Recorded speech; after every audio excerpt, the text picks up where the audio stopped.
بسم اللہ الرحمن الرحیم. آج کے نئے پروگرام کے ساتھ آپ کی خدمت میں حاضر ہیں. گیلانی صاحب, دو امپورٹنٹ ترین چیزیں آج ہم نے ڈسکس کرنی ہیں. امپورٹنٹ ترین جی, ایک تو ججز جو اسلام آباد ہائی کورٹ کے ججز ہیں, انہوں نے انپریسیڈنٹڈ قسم کا لیٹر لکھا ہے. یعنی اسلام آباد ہائی کورٹ میں زلزلہ. بالکل. ایک تو اس کے بارے میں, اور پرائم منسٹر نے ملاقات کی ہے سپریم کورٹ کے چیف جسٹس کے ساتھ. جی.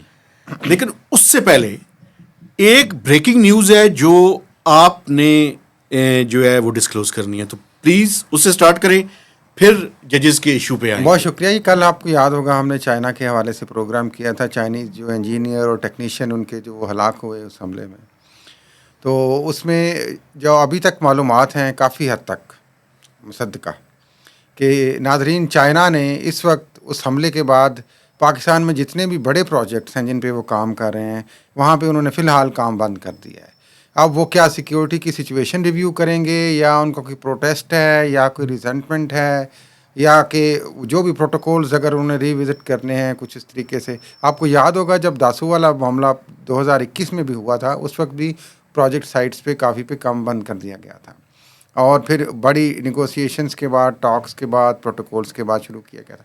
ابھی آپ کو دوبارہ بتا رہے ہیں کہ چائنا کے جتنے بھی اہم پروجیکٹس ہیں پاکستان میں, بشمول داسو, بشمول تربیلا, اور جو بڑے 4 پروجیکٹس ہیں دیا میر بھاشا کا ہے ان علاقوں میں, اس کے ساتھ ساتھ مومن ڈیم ہے, اور جتنے اور بڑے پروجیکٹس ہیں ان پہ انہوں نے کام ابھی روک دیا.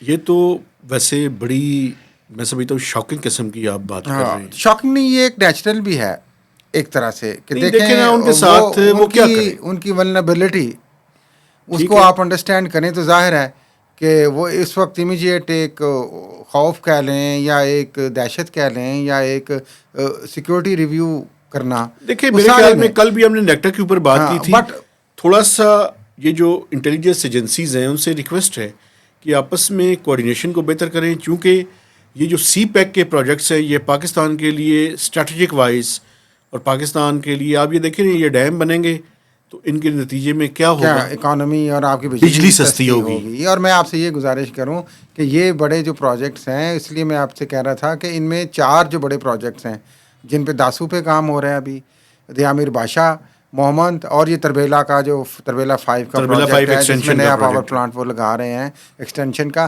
یہ آنے والے 2-3 سالوں میں scheduled for completion and operation بھی ہیں. بالکل. ان میں 2 تو 26 میں ہیں, اور جو دیا میر بادشاہ ہے وہ ابھی شیڈولڈ فار کمپلیشن از 2028.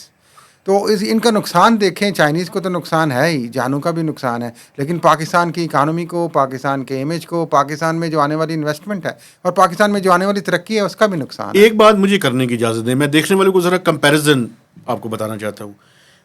اگر انرجی مکس کو دیکھا جائے تو جو بجلی ہم باقی چیزوں سے پیدا کرتے ہیں نا, اس کی قیمت 60 سے 80 روپے پر یونٹ ہے, ڈپینڈ کرتا ہے کہ کس سے ہم کر رہے ہیں ایوریج. یہ جو ہائیڈل پاور سب سے ہے سستی بجلی ہے, 3 سے 4 روپے میکسیمم اس کی ساری کاسٹ ہے. نکال کر, ویسے تو ایکچوئل میں 2 سے 3 روپے ہیں.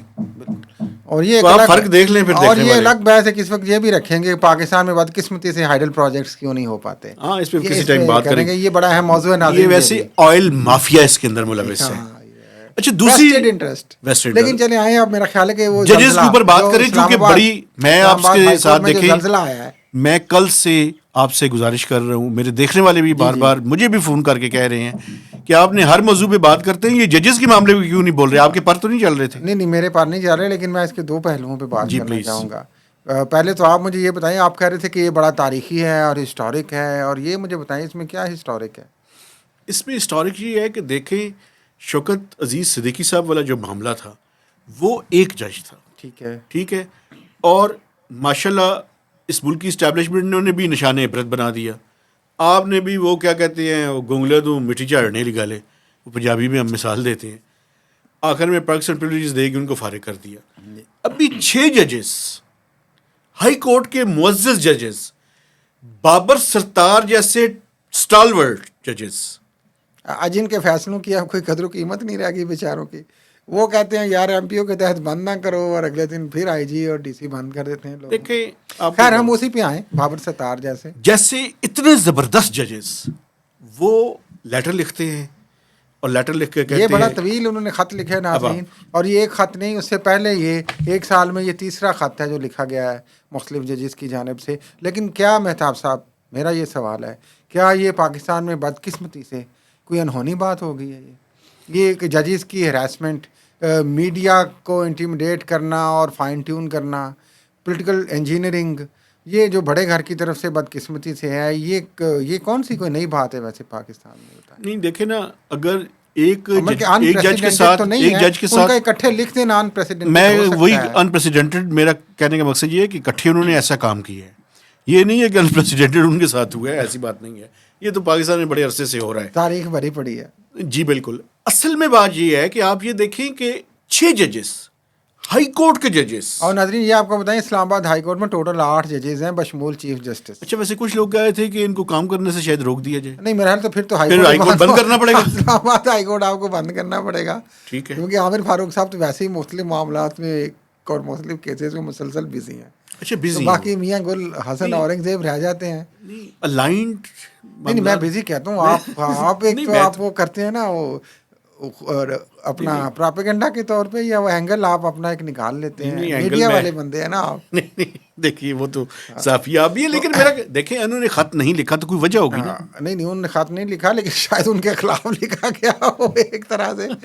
لیکن سوال یہ ہے, یہ خط آ گیا, کل ایک فل کورٹ میٹنگ ہوتی ہے, اس کے بعد اچانک رات کو ایک خبر آتی ہے کہ وزیر اعظم پاکستان, جو شیل وزیر اعظم میاں محمد شہباز شریف, جن کی ظاہر ہے ابھی تو الیکشن بھی ان کے مشکوک ہیں, ان کے نتائج بھی مشکوک ہیں, وہ جناب مشکوک ہیں, وہ ظاہر ہے کہتے ہیں وہ بھی ہارے ہوئے ہیں, وہ ہارے ہوئے ہیں نا وہ کہتے ہیں, لیکن وہ بھاگم بھاگ جا رہے ہیں جناب اعظم طارر اور اٹارنی جنرل کے ساتھ. اس کی وجہ میں ایک بتا دیتا ہوں, دوسری مجھے نہیں پتا. آپ بتا دیں پہلے. پرائم منسٹر نے چند دن پہلے ایک خطاب کیا, میں وہاں پہ موجود. اچھا جی. اس میں انہوں نے کہا کہ جو مختلف فورمز ہیں, آپ کو پتہ ہے ایف بی آر کے جو ٹیکس کے معاملات ہیں, اس میں ایک ایپلیٹ فورم ہوتا ہے, پھر اس کے بعد جو ہے وہ اپنا کیا نام ہے ہائی کورٹ ہے, پھر سپریم کورٹ ہے. انہوں نے کہا جی مختلف فورمز میں 2700 ارب روپے کے ٹیکس کے کیسز پھنسے ہوئے ہیں. ٹھیک ہے. اور میں چیف جسٹس کے پاس بھی جاؤں گا اور ان کو لکھوں گا بھی کہ آپ مہربانی کر کے ان سارے ایشوز کے اوپر کوئی اس کا حل نکالیں. ٹھیک ہے. وہ تو ایک تو ایشو, میرے کہنے کا مقصد یہ ہے کہ ایک پائپ لائن میں تھا, لیکن میں یہ قطعاً نہیں انکار کر رہا کہ اس ایشو پہ بات نہیں ہوئی ہوگی, مجھے نہیں پتا, میں بھی ہوئی ہو, لیکن انسیڈنٹلی ڈیفینیٹلی ہوئی ہوگی. کانٹیکسٹ یہ بن گیا ہے کہ وزیر اعظم اس خط کے بعد وہاں سے ملنے گئے ہیں اور اس کو اس خط سے جوڑا جا رہا ہے. تو اگر تو اس خط کے حوالے سے ملنے گئے ہیں تو میرا سوال یہ ہے کہ ان کا ملنا کیوں بنتا ہے بھائی؟ ایک عدالت نے اپنے ایک فورم کو خط لکھا ہے, تو آپ کا اس میں کیا رول ہے بھائی؟ میرا خیال یہ ہے آپ کیا کوئی پیغام دینے گئے ہیں؟ میری بات سنیں نا, مجھے لگ رہا ہے کوئی پیغام دینے گئے ہیں وہ, کیونکہ اس کے بعد ایک فل کورٹ میٹنگ رکھی گئی ہے جو جب ہم بات کر رہے ہیں تو جاری ہے, اور امید ہے کہ کبھی امکان ہے کہ اس فل کورٹ میٹنگ کا کوئی اعلامیہ بھی آئے گا. نہیں, یہ ویسے کریں گے کیا گونگلو سے مٹی جھاڑنی ہے؟ بٹ یہ کوئی میرا سوال ہے کہ آپ کو تو ملنا بنتا ہے. گونگلو سے مٹی جھاڑنے کا مطلب کیا ہوتا ہے؟ مقصد کہ یار ختم مٹی پاؤ, روٹی مٹی پاؤ, چودھری شجاعت زندہ باد. تو بات یہ ہے کہ وزیر اعظم کیوں ملنے گئے, ان کا ملنا بنتا ہے اس ایشو پہ؟ نہیں بنتا ہے میری طرف سے, اگر آپ پوچھیں تو نہیں بنتا ہے. لیکن کیا پھر کوئی پیغام دینے گئے ہیں وہ دبے لفظوں میں؟ تو وہ اور بات ہے. اچھا, مجھے نہیں پتا. اور پھر قاضی فائز عیسیٰ صاحب سے بہت سے لوگوں کو امید ہے کہ وہ شاید اس کے فل کورٹ یا اس کا ایک بڑا بینچ بنائیں گے. اب دیکھیں فل کورٹ میٹنگ کا نتیجہ کیا نکلتا ہے. لیکن یہ سارا کچھ اس چیز کا ایکسپوز ہونا اور ان کا ایک لنک کچھ پولیٹیکل کیسز سے بننا, یہ بہت بڑا ایک سوال ہے. اور یہ تو عام طور پہ it was an open secret by the way, یہ تو سب کو پتہ ہی تھا کیا ہو رہا ہے. لیکن یار اس حد تک ججز پہ دباؤ ہے کہ وہ 6 جج, اسلام آباد ہائی کورٹ کے جج, اور کسی چھوٹے موٹے صوبے کے جج نہیں, اسلام آباد کے جج, کانسٹیٹیوشنل کورٹ ہے یہ. اور آپ کو پتہ ہے اس خط میں جو 2-3 ایک چیزیں لکھی گئیں, ناظرین نے ابھی اگر نہیں پتا تو ہم بتائیں. ایک کے ریلیٹیو کو جج کے اٹھا لیا گیا, ایک جج کے بیٹے کا ولیمہ تھا جو اس کو کینسل کرنا پڑا ایک فیصلے کے لیے یا کیس سننے کے لیے. اتنا دباؤ تھا کہ یہ کیسز آپ سنیں اور ان کو آپ ان کے مطابق کریں. کیمرے اسی بھی طرح لگے کا ہوئے تھے دباؤ ججز کے گھروں میں. ہاں جی یہ اسی طرح کے ہاں جی آڈیو ریکارڈنگ اور اسی طرح کا دباؤ ہے جو آپ کو یاد ہوگا جب یہ کیس فیصلے الیکشن سے پہلے عمران خان کے کیسز جو چیئرمین پی ٹی آئی ہیں سنائے جا رہے تھے تو جج بشیر احمد نے جو فیصلہ سنایا تھا نیب کورٹ کا اس میں آپ کو پتہ ہے جیو نیوز پہ بھی بڑا مستند چینل ہے اس پہ خبر چلی کہ جج بشیر کی طبیعت خراب ہو گئی ہے اور وہ ہاسپٹل میں جانا چاہ رہے ہیں اور بعد میں پتہ چلا کہ ان کو ہاسپٹل نہیں جانے دیا گیا ان کو وہیں پہ ٹریٹ کیا گیا اور اگلی صبح انہوں نے فیصلہ سنایا. اچھا ایک اور بات بھی میں آپ کو بتاؤں, میں یہ بات اگر نہ کروں تو میں سمجھتا ہوں زیادتی ہوگی. یہ جو ہائر سپیریئر جوڈیشری میں اپوائنٹمنٹ کا طریقہ کار ہے اس کو تبدیل کرنے کی ضرورت ہے یار. اچھا یہ تو خیر اس پہ تو بات ہو رہی ہے شاید کہیں نہ کہیں پہ, لیکن میں اس کے علاوہ دو باتیں ضروری کر لوں اس حوالے سے. ایک بات تو یہ ہے کہ جناب یہ کوئی نئی بات جو ہم کہہ رہے تھے نہیں, اگر ہم 2017 اور ان کی نواز شریف کے دور کی بات کریں تو میرا خیال ہے کہ وہ بھی بڑا ضروری ہوگا.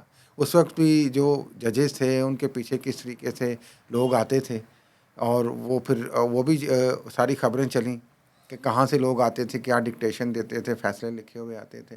تو یہ بدقسمتی ہے پولیٹیکل انجینئرنگ میں جو عدلیہ پہ لیکن دباؤ یار میں ڈالا آپ کو ایک جاتا بات ہے. بتاؤں, دوسری بات جو آنریبل جج ہوگا نا, جو آنریبل ہوگا وہ نہ کسی کی ڈکٹیشن لے گا نہ دباؤ برداشت کرے گا. دوسری بات یہ ہے کہ لیکن المیہ یہ بھی مجھے کہنے دیں اس جوڈیشری میں کالی بیڑے بھی موجود ہیں. دوسرا یہ ہے کہ اس کا ایک پولیٹیکل اینگل بھی ہے کہ اس کو وہی بات وہ جو دو گروپس کی بات کی جا رہی ہے شاید وہ دو گروپس بڑے گھر میں بھی ہیں ایسا تو معلوم ہوتا ہے. آپ کیا کہہ رہے ہیں؟ دو گروپس وہاں پہ بھی کوئی اختلاف رائے ہو کہاں پہ دو گروپس ہیں؟ اب میں اب آپ کے آگے بولنے کی ضرورت نہیں کر سکتا لیکن میں اختلاف رکھتا ہوں آپ سے, تو ایسی صورتحال شاید وہاں پہ بھی ہے. یہ تو ڈیموکریٹائزیشن تو اچھی بات ہے. وہاں پہ کون سی ڈیموکریٹائزیشن ہے؟ وہاں پہ بڑے گھر میں اگر بڑا گھر اگر ڈیموکریٹائز ہو رہا ہے اور پھر ود ان دی جوڈیشری بھی یہ سپلٹ ہے اور ایک ایلیگیشن ہے سویلینز کی طرف تو سپلٹ ہونا کوئی بری بات نہیں ہے. پی ٹی آئی کی طرف ہے, کچھ کہا جا رہا ہے پی ایم ایل این کی طرف ہے. تو یہ اوور آل میرا خیال ہے کہ عدلیہ کو ہی اپنا گھر ٹھیک کرنا ہے. جو آپ نے بات کی کہ آنیسٹی یا پرائٹ, آپ جو بھی ہے فیصلہ جس کے بھی خلاف ہے آپ کھلے دل سے اس کو دیں وداؤٹ بائس دیں, بالکل اور کسی پریشر میں نہ. ویسے میں آپ کو ایک بات بتاؤں, اور وہ میں اور آپ بول رہے اگر بہت پریشر ہے تو وہ ریزائن میں آپ گھر چلے جائیں. جو پریشر نہیں برداشت کر سکتا وہ گھر جائے نا. دیکھیں بنیادی بات پتہ ہے کہ میں اور آپ بول رہے ہیں, یہ بولنا بھی ایک رسپانسبلٹی کا ایک ہے, ہم رسپانسبل طریقے سے بات کرنی چاہیے. لیکن یار جو ججز کی کرسی پہ بیٹھے ہوئے ہیں مجھے یہ بتائیں انہوں نے اپنے اللہ کو جواب نہیں دینا تو دیکھیں, لیکن ان کی وہی ہیلپ لیسنس بھی تو دیکھیں نا جو میں نے آپ سے بات ہیلپ لیسنس گھر جائیں نا. یہ جو خط لکھا ہے بہت اچھا کام کیا ہے, یہ آنریبل طریقہ ہے. میں بابر ستار صاحب آپ چیف صاحب کو سلوٹ کرتے ہیں, میں بابر ستار کو سلوٹ کرتا ہوں. اچھا آپ کہتے ہیں کہ بابر ستار کو استعفیٰ بھی دے دینا چاہیے, ایک اچھا جج اگر آ گیا تو وہ استعفیٰ بھی دے دے. نہیں کیا کرے بیچارہ, اچھا کام کیا ہے, کس دیوار کو ٹکر مارے وہ بتائیں. میں بتا رہا ہوں انہوں نے خط لکھ دیا ہے, اب چیف جسٹس سپریم کورٹ کے کورٹ میں بال ہے. اچھا وہ تو ویسے ہی بال سے کھیلتے رہتے ہیں بھائی, تو بال سے کھیلیں پھر, وہ کھیلتے ہی رہتے ہیں. دیکھیں ایک بات میں آپ کو بتاؤں, ہر انسان کی زندگی میں ایک موقع ایسا آتا ہے کہ جہاں پہ اس نے فیصلہ کرنا ہوتا ہے کہ وہ کس طرف کھڑا ہے, right side of the history اور wrong side of the history. Shaukat Aziz Siddiqui صاحب کے ساتھ جو کچھ ہوا وہ بھی قابل مذمت تھا, لیکن وہ رائٹ سائڈ یہ جو ہم پہلے بھی اپنے پروگرامز میں آخری بات کرتے رہے مہتاب صاحب کہ آپ پرانی باتیں آپ کرتے ہیں, لیکن لمحہ وقت میں جو تاریخ ہے اس کو تو چیف جسٹس آف پاکستان آپ نے درست کرنا ہے کہ اس کو آنے والے کوئی 10ویں جج نے کرنا ہے, چیف جسٹس نے. ہاں یہ نہ ذوالفقار علی بھٹو کی طرح 40 سال بعد فیصلہ کریں, تو مہربانی کریں. تو فل کورٹ میٹنگ ہے, امید ہے کہ اچھے فیصلے ہوں گے ملک کے لیے, عدلیہ کے لیے, انصاف کے لیے. انصاف تو ویسے ہی آپ کو پتہ ہے اتنا قیمتی ہے اس ملک میں کہ ڈھونڈے سے نہیں ملتا. انہی الفاظ کے ساتھ اجازت دیں. میرا خیال ہے جی ہم اجازت چاہتے ہیں, آپ سے گزارش ہے کہ ہمارے چینل کو سبسکرائب کیجیے, میکسیمم لوگوں کے ساتھ شیئرنگ کیجیے اور پلیز کمنٹس کیجیے, ڈورمنٹ مت رہیے. اجازت دیجیے, اللہ حافظ.